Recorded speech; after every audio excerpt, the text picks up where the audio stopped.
Hello and welcome. I'm very excited to speak to you here today on this topic, burning the books and killing the scholars, representing the atrocities of the first emperor of China. This is part of my upcoming book, The Many Lives of the First Emperor of China, which is available from University of Washington Press. Specifically, this is part of the third section of the book, where I look at some of the great characters and events related to the first emperor of China.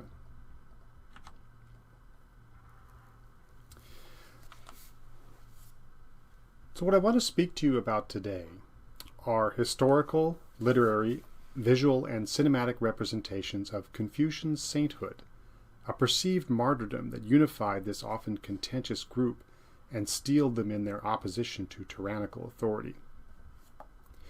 Now, while the orthodox Confucian interpretation of the first emperor of Qin was dominant, his brutal and tyrannical reign could be summed up by the four-character clause, Fan Shu Keng Ru, he burned the books and buried the Confucian scholars alive. This refers to two largely unrelated incidents that the historian Sima Qian tells us took place late in the reign of the first emperor. He wove them into his historical narrative as evidence of the emperor's increasing paranoia and omens of his imminent tragic downfall. In the first incident, the first emperor decreed that private copies of the Book of Documents, Shangshu, and the Book of Songs, Shijing, and the histories of the defeated rival states be banned and turned over to the authorities for destruction. This literary inquisition resulted in an enormous loss of historical knowledge and cultural heritage, and earned the first emperor the enmity of tradition-honoring and book-revering Confucian scholars for 2 millennia. Now, while there is abundant historical proof for the book burning, the second alleged atrocity, the killing of 460 Confucian scholars by burying them alive in a pit, has been greatly misinterpreted and may have never occurred. Nevertheless, for over 2 millennia, authors and artists have linked these two incidents and used them in representations to vilify the first emperor, and on occasion to praise him. My first exposure to these atrocities, and the first exposure for many Americans like myself, was the April 1978 issue of National Geographic magazine, whose feature story by Audrey Topping was devoted to the amazing terracotta army of the first emperor. The article also featured several paintings by the Taiwanese artist Yang Xianmin.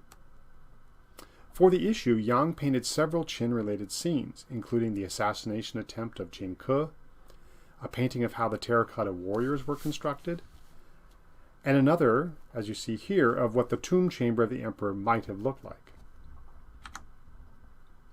But the image that gave me nightmares as a 10-year-old child was the painting of the killing of the scholars by the first emperor. Old men buried up to their necks, having their heads lopped off with an axe by a merciless soldier. These images are indeed gruesome and chilling, but images also have a history and a political discourse behind them. Yang Xianmin relocated with his family to Taiwan as a teenager in 1949 and spent the next several decades of his life there, during a time when the first emperor was explicitly identified on the mainland with Chairman Mao Zedong. While the first emperor was glorified then during the early 1970s in mainland China as part of a political campaign, the traditional interpretation of him as a monstrous destroyer of culture persisted on Taiwan. Thus, Yang's depiction of the brutal emperor's atrocities may have been colored by his attitude toward the recently deceased unifier of the People's Republic of China, another destroyer of traditional culture. In this lecture, I would like to look at how these atrocities have been portrayed in literature, monuments, and pictorial art from the Han Dynasty to the Cultural Revolution, with special focus on their political motivations that are behind these representations. So let us begin with the Han. According to the sole historical account of the Qin dynasty, the Records of the Grand Scribe, Shiji by Sima Qian, in 213 BCE, the first emperor hosted a large banquet in the imperial palace to celebrate recent military victories. In attendance were 70 of his court academicians. He had proclaimed his universal empire just 8 years previously, but resistance to the new order was apparently still strong. The first emperor not only changed the political arrangements and upended society by eliminating the old aristocracy, but he also imposed Qin's harsh laws on territories accustomed to more flexible customary laws, and imposed a standardized writing system, weights and measures, and a coinage system. The first man to toast the emperor at this banquet was Zhou Qingchen, the chief administrator of the academicians. In an effusive toast, Zhou lauded the first emperor's achievements in the grandest terms. Then a man named Chun Yue, as you see left on the screen, he stepped forward. He was a court academician from the area of the former polity of Qi, most likely a specialist in Confucian texts. He blasted Zhou Qingchen for flattering the emperor directly to his face, and then launched into a tendentious lecture on how the Qin had made a fatal mistake in eliminating the old system of feudal principalities, which had been followed since the Shang and Zhou times, and imposing a completely centralized administration. The first emperor had heard all these arguments before, when the empire was first established. At that time, he had listened to the two sides of the debate and had chosen the centralized provincial system, which had already been followed in the state of Qin since the 4th century BCE. He had considered the matter closed at that time, but here was Chun Yue, one of his own academicians, once again using the past as a model to criticize his new world order. His reaction was swift and violent, though not necessarily unpredictable. Through his mouthpiece, and some would argue the true architect of his regime, the chief minister Li Si, as we see on the right, we hear a long speech of denunciation, in which the ultimate targets are the reactionary ideas held in books. It was only because books still circulated in private hands, works that glorified the supposed golden age of the Western Zhou dynasty or promoted non-legalist political philosophy, that resistance to the new order still survived. Li Si then proposed, in part, that all the chronicles in the scribal records office, other than those of the state of Qin, shall be burned. Apart from the academicians whose duty it is to possess them, if there are persons anywhere in the empire who have in their possession copies of the Book of Songs, the Book of Documents, or the writings of the 100 schools of philosophy, they shall in all cases deliver them to the governor or his commandant, where they will be thrown together and burned. The Book of Documents, anyone who ventures to use the Book of Songs or the Book of Documents in analogies to the present day shall be executed. Anyone who uses antiquity to criticize the present shall have his whole family exterminated. This was the infamous burning of the books, Fanshu edict. When the emperor approved Li Si's proposal, it was drawn up into a legal statute, specifically the Statute on the Private Possession of Books, Xie Shu Lu. Though how broadly and effectively it was enforced, we cannot be certain. The statute was not rescinded until the reign of Emperor Hui of the Han Dynasty in 190 BCE. But which books were actually banned? Well, the law clearly targeted the Book of Songs and the Book of Documents, which were the greatest treasures of the Confucian scholars and their primary arsenal for criticizing the present age. Since the days of Confucius, any man with even a pretension of learning would recite and memorize these texts. There had been antipathy toward these works in the state of Qin for a long time, for Lord Shang, the powerful minister to Duke Xiao, had ordered these two works be burned in the state of Qin during the mid-4th century BCE. So, burning these two Confucian texts was not really a new Qin policy in 213 BC. It was just being extended to the entire empire. The law proposed by Li Si also mentions the, quote, writing of the 100 schools of philosophy, Bai Jia Yu, which would indicate the writings of the Taoist, the Moist, the Yin-Yang school, and dozens of other schools of thought of which we have only fragmentary knowledge.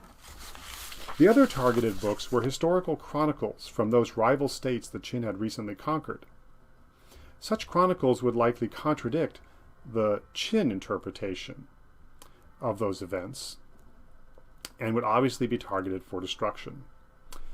Modern scholars concur that it was the destruction of the chronicles of the defeated states that was the true target of the law, and the aspect that was the most destructive in its impact, for most of the Confucian classics and many of the works of the philosophers were later revived by scholars, either from memory or from concealed copies. According to Sima Qian, 1 year later, in 212 BCE, the emperor reacted violently once again to a challenge to his authority. Two of his court wizards, Master Lu and Master Ho, who had been commissioned to discover the elixir of immortality, slandered the emperor and fled in secret. An investigation followed in which numerous court scholars and wizards implicated each other. As a result, 460 men were charged with violating various laws and executed in the capital. The text says that they underwent Keng, a word that as a noun means a pit, but as a verb could simply mean to be executed, or literally to be pitted, actually buried alive in a pit. This, then, was the equally infamous killing of the scholars, Kengru. When the emperor's eldest son, Fusu, objected to this act, he was chastised and sent in exile to supervise construction on the Great Wall. 2 years later, the first emperor died at the age of 50, and his empire crumbled about 3 years after that, soon to be replaced by the longer-lasting Han dynasty. Such a catastrophic political collapse had to be explained, and avoided by later rulers. Among the atrocities of the Qin, said by later critics to have turned heaven and the people against it, foremost were the destruction of the literate culture and the execution of scholars. These two events, historically quite separate, later became wedded together into that set phrase, burning the books and killing the scholars, Fan Shu Kengru, which forms a shorthand alluding to the atrocities committed by a tyrant, including the wanton destruction of culture and the brutal slaughter of the learned. One of the greatest problems with the killing of the scholars incident is that, unlike the burning of the books, there is no independent evidence confirming that it actually happened. Scholarly consensus in the last few decades is that the killing of the scholars was a story embellished or fabricated to unify the Han Confucian school through a legend of martyrdom. The mentions of this massacre in Sima Qian's account date to more than a century after the Qin dynasty. Among the writings of earlier Han scholars, such as Lu Jia or Jia Yi, who all enumerated the faults of the Qin, none mentioned this massacre at all. Once the killing of the scholars was incorporated by Sima Qian into the Shiji, however, it took on the guise of incontrovertible fact. At best, the incident is apocryphal. It is certainly not historical. Furthermore, Sima Qian's written account does not say that the condemned men were all Confucian scholars, as the martyr legend would have us believe. In fact, they were said to be scholars of all types, various masters, zhusheng, including probably wizards, alchemists, doctors, chefs, and specialists in other texts. Now, part of the reason for the transformation of the various masters into the exclusively Confucian scholars in the traditional interpretation is because in the original account, Fu Su, when he's pleading for the condemned men, is made to say that, quote, the scholars all take Confucius as their model, unquote. While there may have been some Confucian scholars among the 460 implicated men, most were probably wizards and alchemists like Master Lu or Master Ho, whose original slander and deception had brought down the emperor's wrath. Several famous Confucian court academicians survived the reign of the first emperor, and some, like Fu Sheng, became quite illustrious during the succeeding Han dynasty, helping to transmit and explicate the Book of Documents. So clearly the first emperor had not tried to massacre all the Confucian scholars at his court, but this did not make for a compelling martyrdom to later Confucians, so it was glossed over. By the 1st century of the Common Era, the legend of the Confucian martyrs had become even more elaborate. The Eastern Han Confucian scholar Wei Hong, a gentleman consultant at the court of the founding Eastern Han emperor, was known for his classical commentaries and his compilation of Han institutions. He wrote out the following comic-tragic version of the story around 57 CE.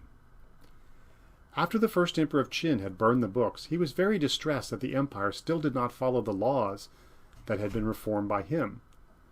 Now when the various masters, approximately 700 men, came to apply for positions as palace gentlemen, he gave orders to secretly plant in wintertime some melons in a temperate place in a valley at the base of Mount Li. When the melons were ripe, he summoned the court academicians and the various masters to discuss what they were and why they could ripen in winter. All uttered different opinions, and so he ordered them to go down and look at them in person. Yet before the arrival of the masters and the worthy Confucian scholars, a hidden mechanism had been constructed, and as they incriminated each other and did not reach a consensus, this mechanism was triggered, which filled the valley with earth, squeezing them all to death.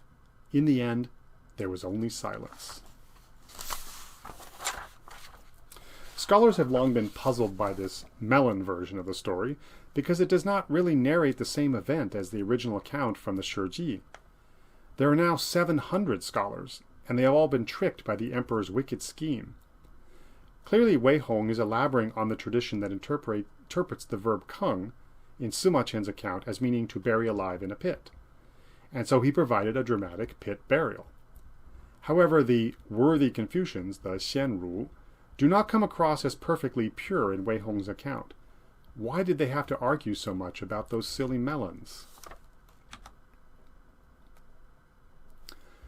We do not hear much about the Confucian martyr legend during the long period of disunion from 220 to 589 CE, when China was divided between northern non-Chinese regimes and poorly centralized ethnically Chinese southern regimes. Confucian orthodoxy was certainly weakened by the disintegration of the unified empire of the Han. The growing importance of Buddhism, which often received generous imperial patronage, also helped to overshadow Confucianism and the singular importance of the Confucian scholar. With the subsequent reunification of China under the short-lived Sui and the powerful and much longer-lived Tang dynasty, Confucianism experienced a thorough revival. Temples were re-established in the capital and the provinces for regular sacrifices to Confucius and his disciples. Imperial examinations were promoted to recruit officials, based in part on familiarity with Confucian texts. By the 10th century CE, the new technology of block printing encouraged the mass publication of official versions of Confucian texts, and once again the Confucian scholar reigned supreme in society. It was during this time, at the height of the Tang dynasty, that the legend of the burning of the books and the killing of the scholars became reanimated, and incredibly crystallized into real physical remains. During the Tang, a specific site was identified where the killing of the scholars was supposed to have taken place. Sometime during 741 CE, Emperor Xuanzong was staying at his favorite place near the Huaqing hot springs, as you can see on the map here in the lower left inset, where he noticed on a local map a certain township called Killing the Scholars Township, Keng Ruxiang. According to a Tang-era commentator, the precise site of the Qin massacre near this township was the Ravine of Horses, Ma Gu, where a pit cut into the western bank of the ravine was identified by old men in the area as the original site of the burial of the scholars. After visiting the location of the, quote, ruined trench that still survived, unquote, and sympathizing with the aggrieved spirits of the martyred Confucians, Emperor Xuanzong commissioned officials to build a temple near the site.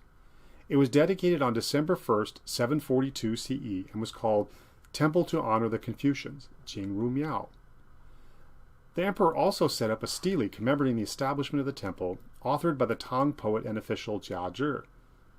The most evocative lines of this prose piece describe the desolate and haunted setting. Just to the north of Mount Li, the remains of the pit are still faintly detectable. The grass and trees here are devoid of color, and the gloomy clouds drift in constant twilight haze. At times, one hears cries during the night and knows that the spirits of those who have suffered injustice are present.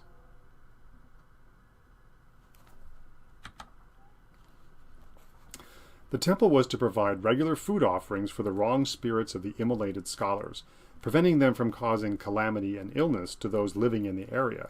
For though they were being honored, they were also feared. The Tang poet and official Sikong authored a later inscription that was likely also inscribed on a stele at the site, titled Inscription for the Scholar Pit of the Qin, Ming Keng. The legalist methods of Qin ruthlessly opposed Confucianism, so their people were cruelly tortured on account of this. After the Qin Confucian scholars were buried alive in the pit, their sacrifices to heaven died out with them. Heaven took revenge for the Confucians, for even though the Confucians were terminated, they eventually became the dominant school of thought. Did the Qin really bury the Confucians, or did Confucianism bury the Qin? In this brilliant little piece, Sikong Tu enhances the martyr legend by bringing in the notion of heavenly vengeance. Since Confucians made sacrifice to heaven, when the first emperor terminated the scholars, he also deprived heaven of their sacrifices. Heaven took revenge by destroying the Qin dynasty and making Confucianism the dominant ideology ever since. Thus we see that the Tang state's promotion of Confucianism went as far as fixing the apocryphal legend of the killing of the scholars into a concrete place and making and marking that with a temple to honor their sacrifice. Some local villagers today they call this place the Ravine of Ghosts, the Guigu. It is located a few miles from modern Xi'an City in Lintong County, just south of Hongqingbao Village, as you see on the lower left inset of the map and an illustration to the right. People here relate a story that during the 1960s, more than a truckload of human skulls was unearthed from the ravine. Locals also repeat a different legend, which says the first emperor killed the scholars by striking them in the head with boards embedded with iron nails. Unofficial digging was carried out in the area during the 1980s, and the most striking find was a headless statue of a scholar official, dated to the Tang period. This statue may have been one of a group of life-size sculptures that once stood at the Tang temple site to commemorate the martyred scholars.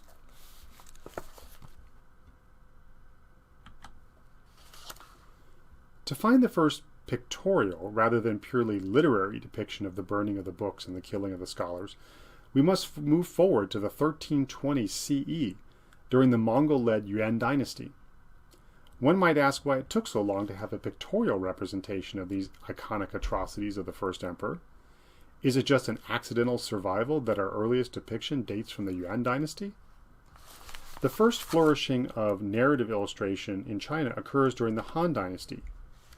Popular forms of narrative illustration included depictions of stories from history and mythology with a strong didactic message, focusing on paragons of virtuous behavior and the reprehensible actions of amoral individuals used as an admonition. The first emperor does figure in these early illustrations in stories demonstrating his lack of virtue and unsuitability to receive the mandate of heaven. But the burning of the books and the killing of the scholars do not make an appearance on any of the extant monuments. There are numerous Han depictions of the legend of the 9 tripods, as you see here, in which the first emperor sought and failed to recover the bronze cauldrons of the Zhou that conferred legitimacy on a ruling dynasty. We also commonly see the first emperor depicted under the threat of the assassin Jin Ke. Yet despite the didactic power of the Funshu Kengru stories, archaeologists have yet to find any Han images of the first emperor burning books or burying scholars alive. Perhaps the subject was too violent and gruesome for this period in Chinese narrative illustration. For Han narrative illustration usually do not indulge in sensational imagery for fear of distracting from the moral of the story. After the arrival of Buddhism, however, Chinese narrative illustration does start to explore images of death and torture, especially in depictions of the gruesome punishments of the 10 kings of hell, with showing things like flaying, burning alive, slicing. These are Song Dynasty copies of the 10 Kings of Hell paintings.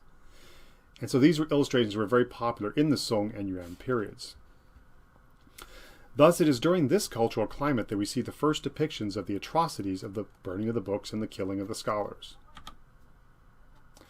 They are found in a book called The Completely Illustrated Plain Narrative of the Qin Annexation of the Six States, the Biography of the First Emperor of Qin, Quanshang Qinbing Liuguo Pinghua. The one surviving edition was probably painted during the reign of Emperor Yingzong Gegin Khan of the Yuan dynasty, around 1321 to 1323 CE in Jian'an, in what is now Fujian province, where a flourishing publishing industry had operated since the Song dynasty. Books in this genre of Pinghua, or plain narrative, were illustrated texts that narrated historical periods and were the predecessors of the historical novels of late imperial times, such as the Sangguo Yanyi, the Romance of the Three Kingdoms. Every page was illustrated in the upper third, and the text itself was a curious amalgam of excerpts from historical texts in simple classical Chinese, vernacular narrative, and a good dose of Tang poetry. The texts contained many errors and were probably not meant for the highest elite clientele, though a certain level of literacy was required to appreciate more than just the illustrations. They also contained popular legends and historical tales not found in traditional histories like the Shiji. Despite the sometimes sensational illustrated content, they were mostly morality tales drawn from history. The burning of the books and the killing of the scholars are depicted near the end of the illustrated book. Even though the image was carved onto a single wooden block, the viewer had to flip the page to see the whole scene, since the sheet was folded for binding. On the screen here, I have reconstructed it as one image. In this depiction, the two events are connected visually and chronologically. At the right, the first emperor sits under a military tent, leaning on a sword, while guards heap books onto the bonfire. Flipping the page, one sees that the bonfire is on the edge of a chasm, into which guards, wielding pitchforks and halberds, have thrown 3 hapless scholars. There is something curious about this and other images of the first emperor in the completely illustrated plain narrative. When he is depicted as a noble ruler, unifying all under heaven, or commanding armies, or fleeing the assassin Jin Ke, the first emperor is almost always shown wearing traditional Chinese court robes. Yet when we see him presiding over the burning of the books and the killing of the scholars, he appears in full military horse-riding armor, reminiscent of a Mongol great Khan. Now, obviously, the artisans who created this scene were drawing from their own experience when they represented weapons, clothing, or architecture of the present day, even though they are depicting events of Qin times. Notice that the books being thrown in the bonfire are stitched 14th century style books on paper, and not bundles of bamboo slips, which would have been more appropriate for a Qin dynasty setting. Yet one cannot escape the sense that there may be some subtle political message here, namely that when the first emperor is destroying Chinese culture and persecuting scholars, he is depicted like a Mongol ruler, an oblique criticism of oppressive Mongol rule in China. The scene is unquestionably violent. Yuan dynasty religious and popular art sometimes have a tendency to show violence and gore. Even Yuan elite art occasionally has an edginess that one scholar believes represents a sublimation of the violence and threat felt in Yuan society. The plain narrative books were meant for a fairly broad audience and show no reserve in depicting some pretty gruesome scenes. In other examples from the same book on the Qin, we see at the top the chief minister Li Si and one of his sons bound naked and being cut in two at the waist. And on the lower one from a different book from the same publisher, the last Shang king roasting someone on a bronze pillar.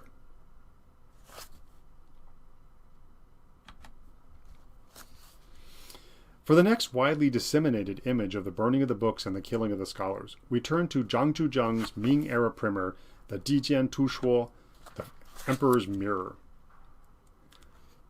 So the second part of this textbook introduced 36 anecdotes of immoral imperial conduct, titled The Tracks to Ruin of the Wanton and Stupid. The entry on the Qin atrocities in this section reverses the normal order and is called The Killing of the Scholars and the Burning of the Books, Keng Ru Fan Shu, possibly to emphasize the severity of the massacre over the Bibliocaust. The main text in the Emperor's Mirror gives us a detailed recounting of Li Si's arguments for the book burning. When it comes to the wizards Master Ho and Master Lu, whose slander and subsequent escape triggered the investigation and later execution of their colleagues, Zhang Zhujiang deliberately calls the two men Confucian scholars, Ru Shi, even though that's obviously ahistorical. Once again, the wizards have been transformed into Confucian scholars for the expediency of the martyr legend. To make the orthodox Confucian interpretation more powerful, it was best to lump all the victims together as Confucian scholar martyrs, rather than to acknowledge that many or all of them were actually wizards. Zhang Zhujiang's compilers even put words into the first emperor's mouth, having him say, "These Confucians all spout harmful nonsense, agitating people with their demagoguery, so they must all be executed." The commentary to this entry in the Emperor's Mirror highlights the evil aberration of the first emperor as the only ruler in history who did not uphold Confucian values. And I won't read the whole text of that here, but basically he says that the first emperor was the only person not to uphold this, but when the first emperors of the Han Dynasty once again promoted Confucianism, then they flourished. So his conclusion was, when surveying the reasons why the Qin perished and the Han arose, the models for gaining the empire and losing it are very clearly seen. Thus, the Qin dynasty fell because they persecuted the Confucians, and the Han dynasty thrived because they glorified him. His lesson was concluded. In the middle of 1573, Zhang Zhuzheng sponsored for general circulation among the officials a reduced-scale woodblock print edition of the Emperor's Mirror, a page of which you see on the screen, based on preliminary drawings for the imperial presented large-format painted albums that he gave the emperor. Now, it is possible, though by no means certain, that the palace artists who created the killing of the scholars and the burning of the books scene in the Emperor's Mirror that you see below based their composition on the Yuan dynasty Pinghua graphic books or their descendants that you see above. While it is true that there are some similarities between the two compositions, such as placing the book burning and the scholar killing in close proximity to one another, or the fact that there are two face-down scholars and one on his backside in each composition, they are generally quite different. So let's go through the Emperor's Mirror version in some detail. So in the Emperor's Mirror version, the three linked events are now portrayed in a chronological narrative sequence within the same composition. At the top left, we see Li Si presenting his memorial on the burning of the books to the emperor, who nods his approval. Following the narrative now, we must now exit the courtyard through the gate at the lower left and witness the next event, the burning of the books. Then we travel to the right and see the final act, the live burial of the scholars. The illustrations in the small woodblock printed edition published by Zhang Zhuzheng are rather sketchy, and they do not represent the sumptuous colors and details that must have graced the original palace album. Unfortunately, the two large format painted albums of the Emperor's Mirror that Zhang presented to the Wanli Emperor are considered to no longer be extant. However, there is a 2-volume anonymous album housed in the Bibliothèque Nationale in Paris that contains numerous scenes from an edition of the Emperor's Mirror, including the killing the scholars and burning the books scene. These album leaves are finely detailed and sumptuously painted in expensive pigments, exactly like one would expect from a palace edition. Now, there is compelling evidence that this album in Paris was a faithful copy of the original presentation album made sometime after 1573. There's also a very slight possibility that it contains salvaged portions from the original presented album.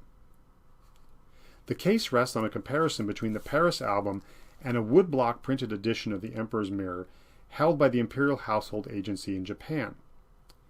The colophons to those large format albums in Japan explain that the unique original of the Emperor's Mirror was removed from the history office in the Ming Palace in the fall of 1573 by the retiring metropolitan censor Pan En, who took it to Jiangsu, where his son Pan Yunduan had a copy made from it on large format wooden blocks. Now, a side-by-side comparison of several scenes reveals that the Paris album is nearly identical in composition and details to the edition that Pan Yunduan made, the one that's in Japan, proving its genetic affiliation. Now, whether or not the Paris album represents a portion of the original Ming Palace album has yet to be determined. It is interesting that in the Paris album, the face of the first emperor is missing, apparently scratched off. If this leaf were from the original 1573 album presented to the 9-year-old Wanli emperor, it is humorous to speculate that he defaced the first emperor himself to avenge the terrible atrocities inflicted on the Confucians and their culture.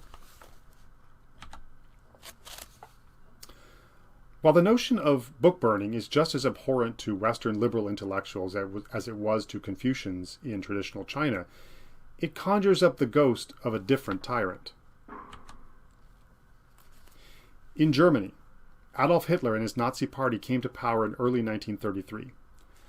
While the party's official cultural policy on literature was not yet in place, an ultra-nationalist college student organization staged a coordinated event at over 30 German universities on May 10, 1933, called Action Against the Un-German Spirit, in which they burned thousands of books that they considered un-German, including the works of Jewish authors, books by Marx and other socialists, pacifist works, books on sex and eroticism, and the works of degenerate American authors like Ernest Hemingway.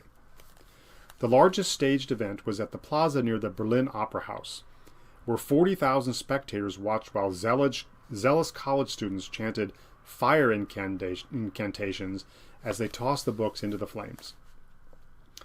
For the Nazis, the public burning of books signified the ritual cleansing and purging of the diseased elements from the national body, a reverberation of pre-modern burnings of heretics and witches in Europe.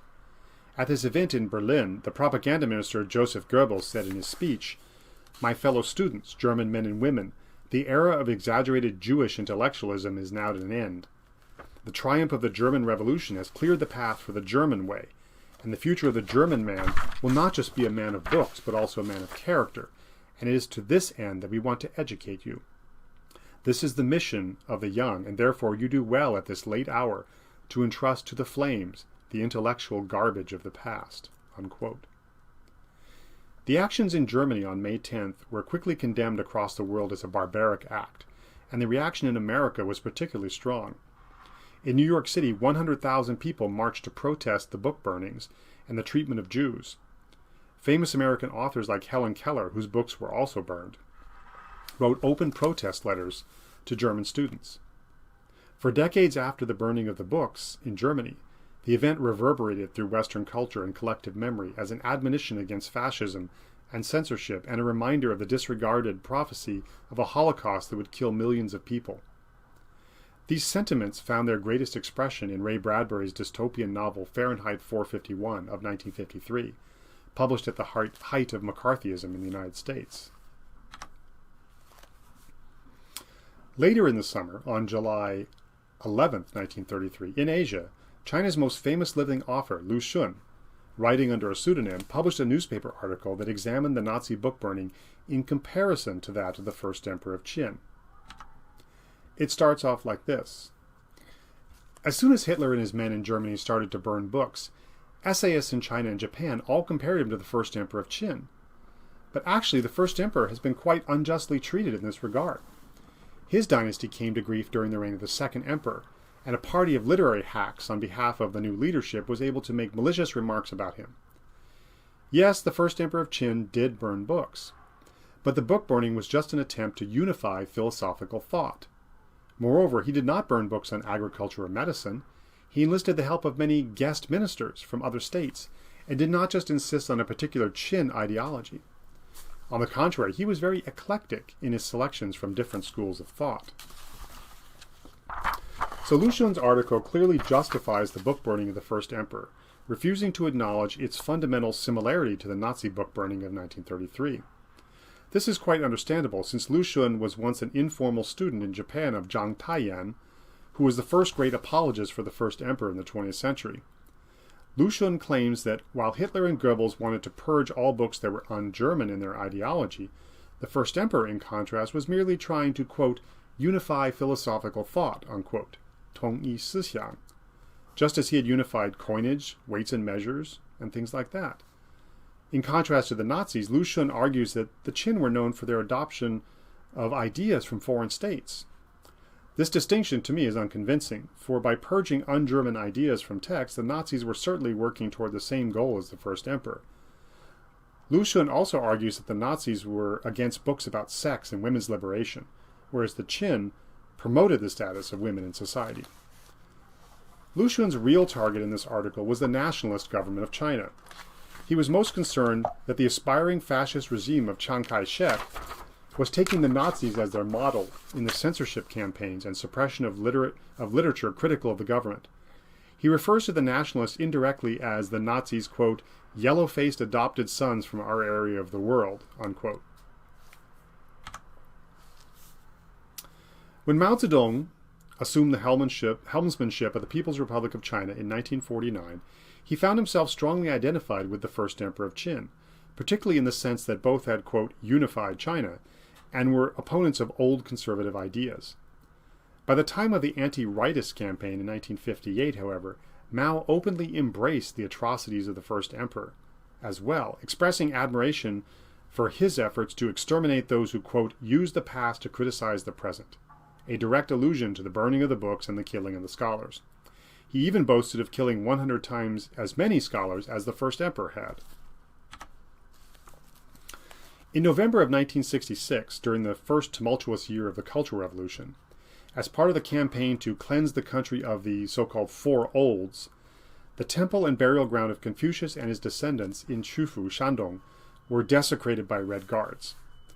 Confucius's tomb was opened, as you see here, and his cult statues were disemboweled and burned.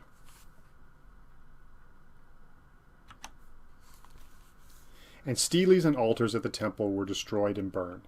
Here and around the country, the Confucian classics were once again consigned to the flames. Prominent Confucian communist intellectuals like Gomo Ruo had to witness their own books go up in smoke. The strong resemblance between this cultural holocaust and the original burning of the books was not lost on the regime's critics. Later, toward the close of the Cultural Revolution, Mao's chosen successor and the strongest promoter of his cult of personality, Lin Biao, fell from power and then slandered Mao as a, quote, contemporary first emperor of Qin, unquote. In the massive propaganda campaign that began after Lin Biao's death, the only suitable countermeasure to labeling Mao as a contemporary first emperor was to cement a positive interpretation of the emperor and his actions in the public consciousness. Accordingly, the first emperor was portrayed as a progressive ruler who was moving history forward to the next Marxist stage of history. Those who opposed his rule, including Confucian scholars like Qin Shihuang, were counter-revolutionaries trying to block the progress of history. Thus, the burning of the books and the killing of the scholars were progressive acts, eliminating counter-revolutionaries and their ideas.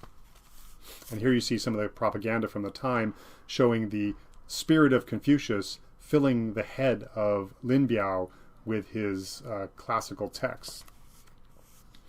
So in dozens of essays published in major newspapers and journals in 1974, the burning of the books and the killing of the scholars were justified as progressive acts of, quote, revolutionary violence.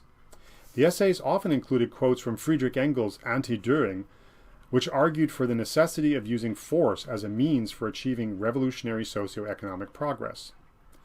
They further argued that the book burning should not be seen as the wanton destruction of culture. As one widely disseminated essay stated, the first emperor had no intention of destroying culture and burning all books. His book burning was just aimed at unifying philosophical thought, unquote. This uses the same phrase employed by Lu Xun to differentiate the Qin book burning from that of the Nazis. An important part of the campaign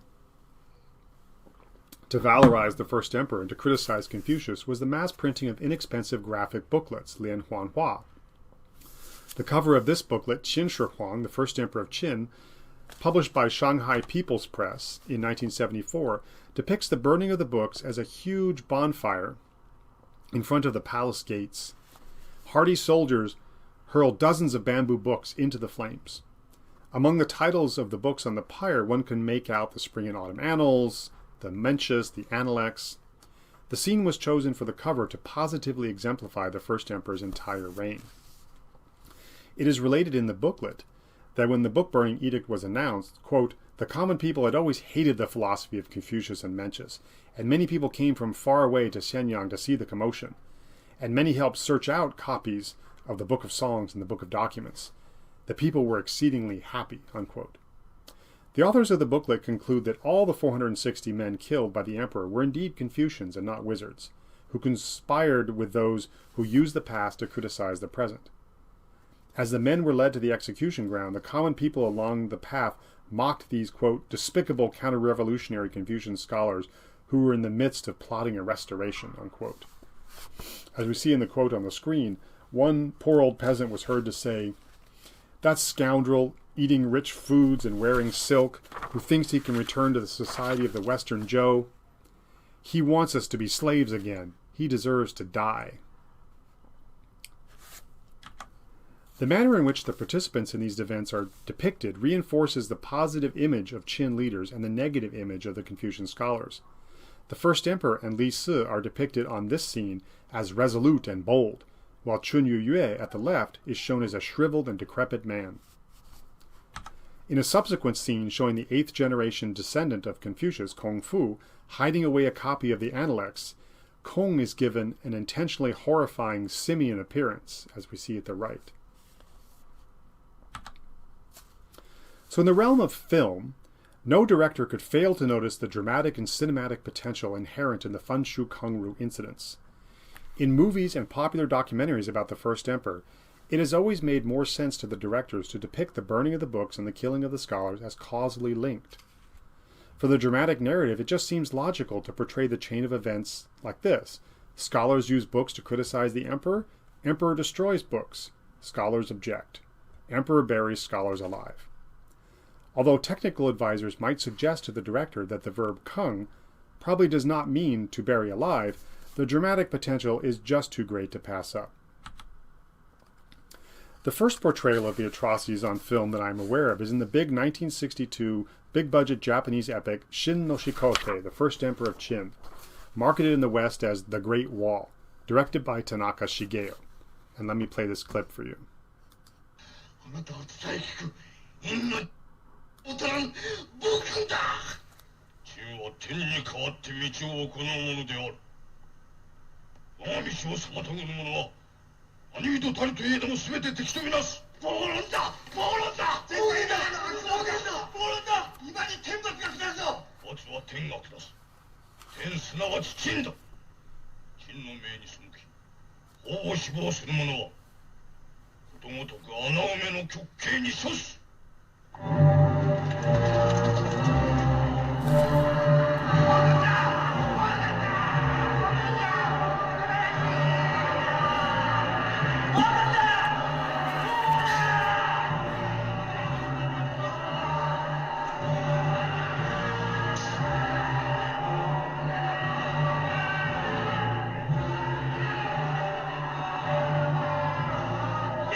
So in director Tanaka's take, the scholars strongly criticize the emperor, calling him tyrant, Bokun. The emperor tells them that he is above God and condemns them to death. In this film's depiction, the pit is dug impressively deep, and carts full of boulders rain down on the scholars from above, while soldiers pile on the dirt. One of the scholars folds his arms, and many of the men face their martyrdom with Zen-like equanimity. The first emperor is present at the scene and is slightly disturbed by all the people yelling tyrant at him. In an unusual turn, the burning of the books is presented after the life burial scene, but this was required by the plot structure. The books are burned in a large public spectacle with fences to hold back the angry people. A student of the Analects begs an official not to destroy his classic text, which he said means more than his life to him. The next portrayal of these incidents in a major film was in the documentary The First Emperor of China produced in 1989 as a joint production between the Canadian Film Board and the Xi'an Film Studio, and narrated by the inimitable Christopher Plummer. Qin had insisted that his law be the only law. But there were books throughout the empire which promoted freedom of thought. Qin had a solution for that. He burned the books.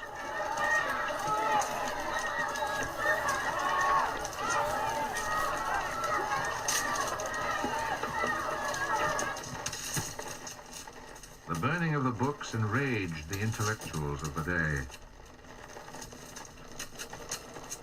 Qin also had a solution for them.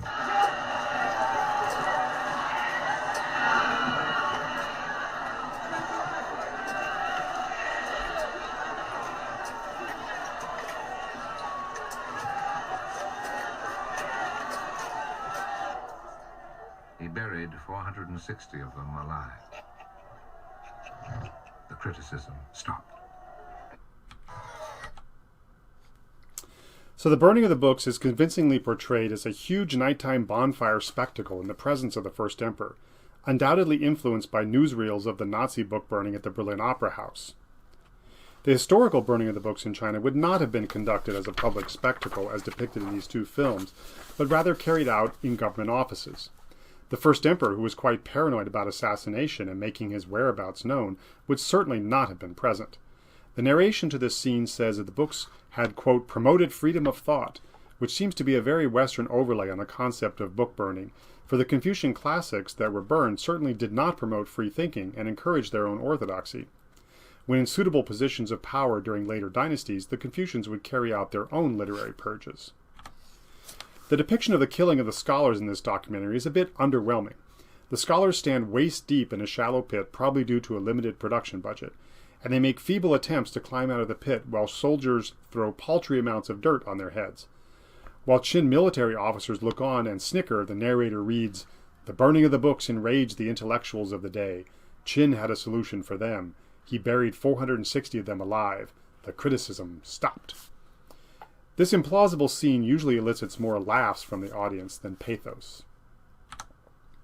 To conclude, for the greater part of 2,000 years, "He burned the books and buried the scholars alive" was used as a label to characterize the entire reign of the First Emperor. The atrocities were used by Confucians for centuries to portray the First Emperor as a monstrous tyrant who relinquished the mandate of heaven and tried to destroy culture. The author of our only account of these events, the Han historian Sima Qian, had not originally meant for these actions to take on such a large role. He had placed these records toward the end of the reign of the First Emperor, along with other omens and portents of doom, to show the emperor's tragic descent into paranoia and obsession. It was really only during the Cultural Revolution that propagandists were able to put a positive spin on both events, portraying them as progressive and necessary uses of revolutionary violence in a class struggle to prevent the restoration of slave society. For modern audiences, especially those in the West, images of book burning and the killing of intellectuals elicit different traumatic cultural memories, resonating with their own struggles with fascism, extremism, and malign forces that endanger freedoms of speech and thought. Loosely anchored in historical fact, the burning of the books and the killing of the scholars become critical lenses which authors can project onto paper or the silver screen, the political and cultural struggles of any contemporary age. The First Emperor of Qin is a paradoxical historical figure. Known as both a revolutionary founding emperor and a cruel and oppressive despot, his multi-layered legacy has allowed later generations to use him as a model or an admonition, depending on their political needs. Imagine if the American founding father, George Washington, not only had won the Revolutionary War, but had followed this a few years later by the wanton destruction of pro-British literature and works of English history. Imagine then that when the Tories of Boston objected to this, he buried 460 of them alive in a pit. It has been hard enough for defenders of colonialism to justify Washington's semi-divine founding father status with the knowledge that he personally owned over 100 enslaved Africans, but it would be nearly impossible to do so if he had committed such brutal atrocities against Euro-American culture as well. Thank you for attending the talk.